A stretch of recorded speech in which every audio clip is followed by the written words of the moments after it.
Hello friends, मैं हन प्रताप सिंह आप सभी लोग का अपने इस एजुकेशनल चैनल पर स्वागत करता हूं। फ्रेंड्स, आज हम लोग इस वीडियो में अर्थशास्त्र के अंतर्गत पढ़ेंगे उत्पादन फलन के प्रकार को स्टडी करेंगे। तो आइए फ्रेंड्स, हम लोग बिना समय गवाए शुरू करते हैं। देखिए, उत्पादन फलन दो प्रकार के होते हैं। एक होता है अल्पकालीन उत्पादन फलन, एक होता है अल्पकालीन उत्पादन फलन।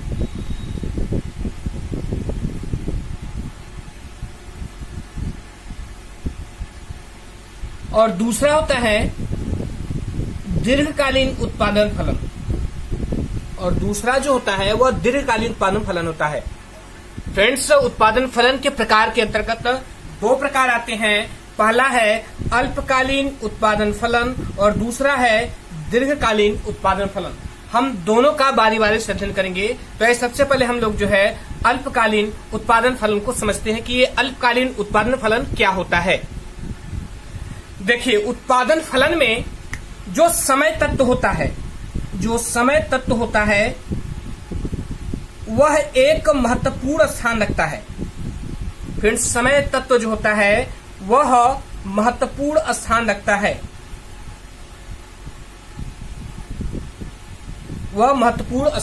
रखता है, उत्पादन फलन की प्रकृति अल्पकाल एवं दीर्घकाल में एक समान नहीं रहती। ध्यान रखिएगा, दो प्रकार के उत्पादन फलन होते हैं, अल्पकालीन उत्पादन फलन और दीर्घकालीन उत्पादन फलन।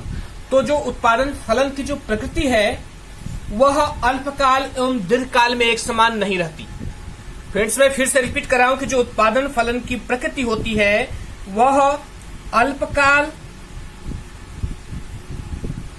और दीर्घकाल, ये दोनों में क्या होती है, दोनों में अलग अलग होती है। उत्पादन फलन की प्रति अल्पकाल और दीर्घकाल दोनों में क्या होती है, अलग अलग होती है। अल्पकालीन उत्पादन अवधि का अभिप्राय उस समय अवधि से है जिसमें उत्पत्ति के सभी साधनों को परिवर्तित नहीं किया जा सकता। ध्यान से सुनिएगा, उत्पादन फलन में समय तत्व का बहुत अधिक महत्व है।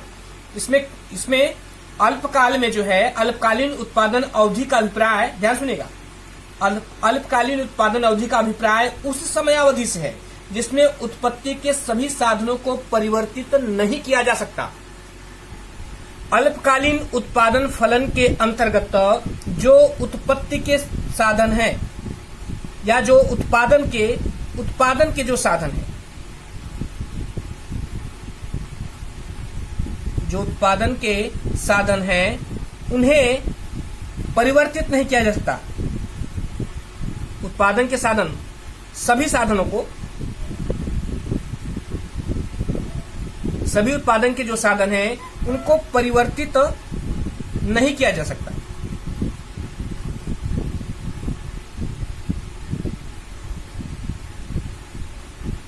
कहने का तात्पर्य यह है कि अल्पकाल में जो है उत्पादन के सभी साधनों को परिवर्तित नहीं किया जा सकता, और अल्पकाल में उत्पादन की सूक्ष्म समयावधि के कारण जिन उत्पत्ति के साधनों को परिवर्तित नहीं किया जा सकता उन्हें स्थिर साधन कहा जाता है। स्थिर, ध्यान सुनिएगा, ये बहुत महत्वपूर्ण चीज है। स्थिर साधन,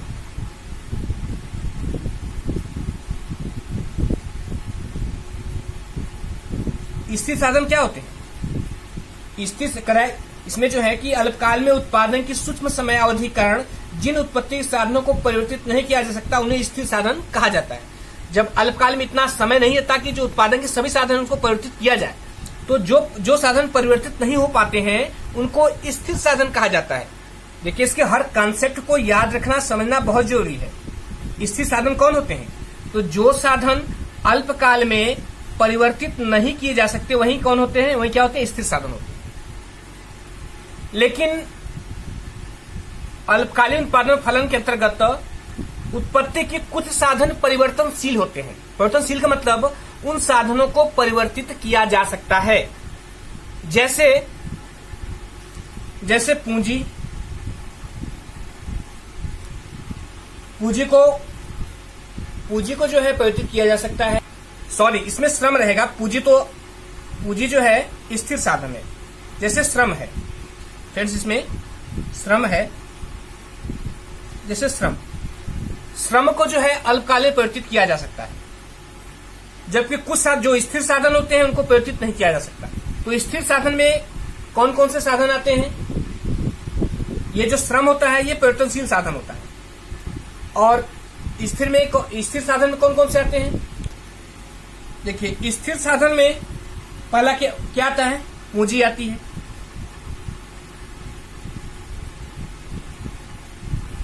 अल्पकाल में इतना कम समय होता है कि आप तुरंत पूंजी में परिवर्तन नहीं कर सकते। और क्या आता है? पूंजीगत उपकरण आते हैं।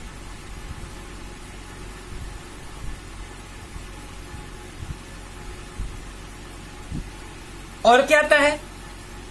और इसमें भूमि आती है। भूमि को भी आप परिवर्तित नहीं कर सकते। और क्या आता है इसमें उत्पादन तकनीकी आती है।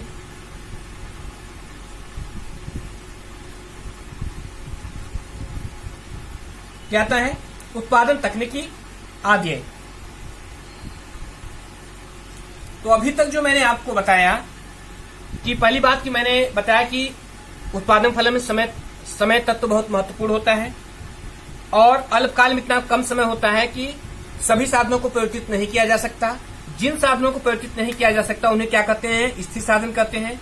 और स्थिर साधन क्या क्या आता है? पूंजी आती है, पूंजीगत उपकरण आते हैं, भूमि आती है, उत्पादन तकनीकी आती है इत्यादि। और अल्पकाल में जो है कुछ साधन ऐसे होते हैं जिनको परिवर्तित किया जा सकता है। तो परिवर्तनशील साधन में कौन है? जैसे श्रम है। अब आशा करता हूं कि आपको समझ में आया होगा। देखिए, अल्पकाल में उत्पादन के संयंत्र अथवा प्लांट का आकार जो है वह अपरिवर्तित रहता है। देखिए, अल्पकाल में जो उत्पादन के संयंत्र हैं वह क्या, या उत्पादन संयंत्र या प्लांट का आकार, उत्पादन के संयंत्र या प्लांट का आकार, ये अल्पकाल में क्या रहता है? ये अल्पकाल में अपरिवर्तित रहता है। मतलब इसको परिवर्तित नहीं किया जा सकता, अपरिवर्तित रहता है। इस प्रकार हम कह सकते हैं कि अल्पकालीन उत्पादन फलन में कुछ उत्पत्ति के साधन स्थिर होते हैं तथा कुछ परिवर्तनीय होते हैं। परिवर्तनशील साधनों में परिवर्तन करके उत्पादन स्तर में परिवर्तन प्राप्त किया जा सकता है और इसे क्या कहते हैं? परिवर्तनशील अनुपात का नियम कहते हैं। मैं फिर से रिपीट कर रहा हूं कि परिवर्तनशील साधनों में परिवर्तन करके उत्पादन स्तर में परिवर्तन प्राप्त किया जा सकता है और इसे ही क्या कहते हैं? परिवर्तनशील अनुपात का नियम कहते हैं।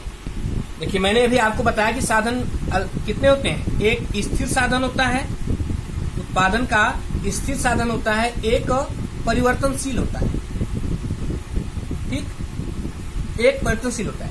लेकिन अगर हमको जो है उत्पादन में परिवर्तन करना है, उत्पादन में परिवर्तन करना है, तो ये जो स्थिर साधन है ये तो इतना कम समय रहता है कि इसमें परिवर्तन नहीं किया जा सकता। हम जो है यदि उत्पादन में हमको परिवर्तन करना है तो हम जो है जो परिवर्तनशील साधन है हमें इन्हें परिवर्तित करना पड़ेगा। इन परिवर्तनशील साधनों को हम परिवर्तित करके उत्पादन में परिवर्तन कर सकते हैं और इसे ही क्या कहते हैं? परिवर्तनशील अनुपात का नियम कहते हैं। इसे ही जो है परिवर्तनशील अनुपात का नियम कहते हैं। देखिए, परिवर्तनशील अनुपात का नियम क्या है कि परिवर्तनशील साधनों में परिवर्तन करके उत्पादन स्तर में परिवर्तन प्राप्त किया जा सकता है। जितनी भी बातें मैंने बताई हैं, एक बार सारी चीजों को मैं फिर से रिपीट कर रहा हूं, उसको ध्यान से सुनिए। देखिए, उत्पादन फलन में समय तत्व एक महत्वपूर्ण स्थान रखता है। उत्पादन फलन की प्रकृति अल्पकाल एवं दीर्घकाल में एक समान नहीं रहती है। अल्पकालीन उत्पादन अवधि का अभिप्राय उस समय अवधि से है जिसमें उत्पत्ति के सभी साधनों को परिवर्तित नहीं किया जा सकता। अल्पकाल में उत्पादन की सूक्ष्म समयावधि के कारण जिन उत्पत्ति के साधनों को परिवर्तित नहीं किया जा सकता उन्हें स्थिर साधन कहा जाता है। अल्पकाल में कुछ उत्पत्ति के साधन परिवर्तनशील होते हैं। मुख्यतः पूंजी, पूंजीगत उपकरण, भूमि, उत्पादन तकनीकी आदि अल्पकाल में स्थिर होते हैं, अर्थात ये उत्पादन के स्थिर साधन। जबकि श्रम की इकाइयां परिवर्तनीय हो सकती हैं, या श्रम की इकाइयां परिवर्तनीय हो सकती हैं, और श्रम क्या है? एक परिवर्तनशील साधन है। अल्पकाल में उत्पादन के संयंत्र अथवा प्लांट का आकार अपरिवर्तित रहता है। इस प्रकार अल्पकालीन उत्पादन फलन में कुछ उत्पत्ति के साधन स्थिर हैं तथा कुछ परिवर्तनीय हैं। परिवर्तनशील साधनों में परिवर्तन करके उत्पादन स्तर में परिवर्तन प्राप्त किया जा सकता है, और इसे ही परिवर्तनशील अनुपात का नियम कहते हैं। तो फ्रेंड्स, ये रही अल्पकालीन उत्पादन फलन के संबंध में सारी चीजें, और आशा करता हूं कि आपको ये समझ में आ गया होगा। अब आइए दीर्घकालीन उत्पादन फलन क्या होता है उसको समझने का प्रयास करते हैं। देखिए, जो दूसरा है उत्पादन फलन का प्रकार वह है दीर्घकालीन उत्पादन फलन, जिसे लॉन्ग टर्म प्रोडक्शन फंक्शन बोलते हैं। देखिए, दीर्घकालीन उत्पादन अवधि का अभिप्राय उस लंबी समय अवधि से है जिसमें फर्म अपने उत्पादन क्षेत्र में प्रयोग होने वाले सभी उत्पत्ति के साधनों को आवश्यकता अनुसार परिवर्तित कर सकती है। आई रिपीट, दीर्घकालीन उत्पादन अवधि का अभिप्राय उस लंबी समयावधि से है जिसमें फर्म अपने उत्पादन क्षेत्र में प्रयोग होने वाले सभी उत्पत्ति के साधनों को आवश्यकता अनुसार परिवर्तित कर सकती है। मैं एक बार इसको अपनी भाषा में समझा रहा हूं। दीर्घकालीन उत्पादन फलन में इतना समय पर्याप्त होता है कि जो प्लांट होता है, या जो फर्म होती है, या जो उद्योग होता है, वह उत्पत्ति के सभी साधनों को अपनी आवश्यकता के अनुसार परिवर्तित कर सकता है। या ऐसे कह सकते हैं कि दीर्घकाल में कोई भी उत्पत्ति का साधन स्थिर नहीं रहता है। फ्रेंड्स, दीर्घकाल में इतना अधिक समय होता है कि दीर्घकाल में कोई भी साधन जो है स्थिर नहीं रहता।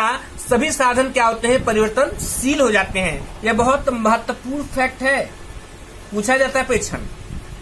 दीर्घकाल में उत्पत्ति का कोई भी साधन स्थिर नहीं होता, सभी साधन क्या होते हैं? परिवर्तनशील होते हैं। अल्पकाल में उत्पादन के साधनों को दो भागों में बांटा गया था, परिवर्तनशील उत्पादन के साधन और स्थिर उत्पादन के साधन। लेकिन इसमें जो है दीर्घकाल में सभी साधन क्या होते हैं? परिवर्तनशील होते हैं, कोई भी साधन स्थिर नहीं रहता। अर्थात आप कह सकते हैं कि दीर्घकाल में उत्पादन पैमाने को पूर्णतः परिवर्तित किया जा सकता है। दीर्घकाल में उत्पादन का जो पैमाना है उसको ही परिवर्तित किया जा सकता है, इतना अधिक समय होता है। पूरे प्लांट के आकार में ही परिवर्तन किया जा सकता है। दीर्घकालीन उत्पादन फलन में फर्म के पास उत्पत्ति के साधनों के चुनाव का पर्याप्त समय होता है, और फर्म जिस रूप में चाहे उत्पत्ति के साधनों को परिवर्तित कर सकती है। दीर्घकाल में एक फर्म अपने उत्पादन पैमाने को परिवर्तित करने के लिए उत्पत्ति के साधनों को सुविधा तथा आवश्यकता अनुसार परिवर्तित कर सकती है। इसलिए दीर्घकालीन उत्पादन फलन को पैमाने के प्रतिफल भी कहा जाता है। ध्यान रखिएगा, ये बहुत महत्वपूर्ण चीज है। दीर्घकालीन उत्पादन फलन को क्या कहा जाता है? पैमाने का प्रतिफल कहा जाता है। ध्यान रखिएगा, परीक्षा में पूछता है पैमाने का, इसे पैमाने का प्रतिफल कहा जाता है। इसे रिटर्न्स ऑफ स्केल बोलते हैं।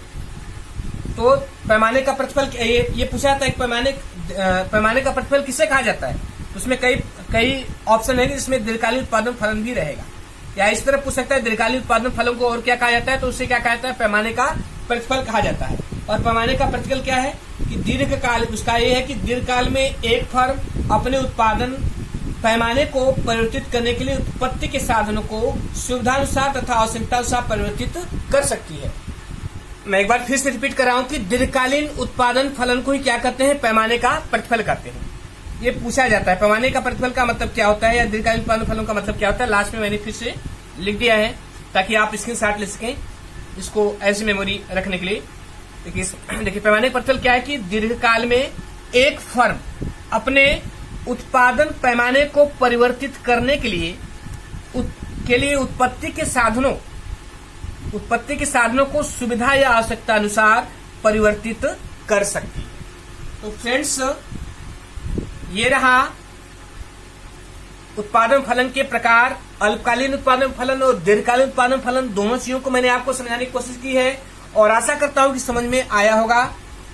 फ्रेंड्स, यदि अच्छा लगा हो तो लाइक, सब्सक्राइब और शेयर कर दीजिएगा। और फ्रेंड्स, इसके बाद जो है अगला टॉपिक रहेगा वो अल्पकालीन एवं दीर्घकालीन उत्पादन फलन में अंतर क्या होगा, मैं उसको एक्सप्लेन करूंगा।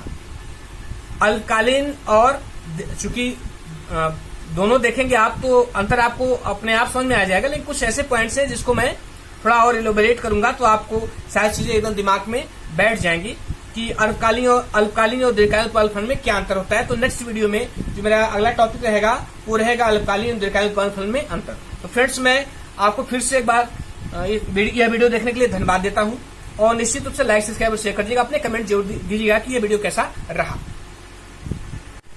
और जाते जाते एक बात और कहना चाहता हूं कि जो भी विषय आपको कठिन लगे या इसमें जो भी टॉपिक जो आपको न समझ में आए, आप उसे अलग से कमेंट कर सकते हैं।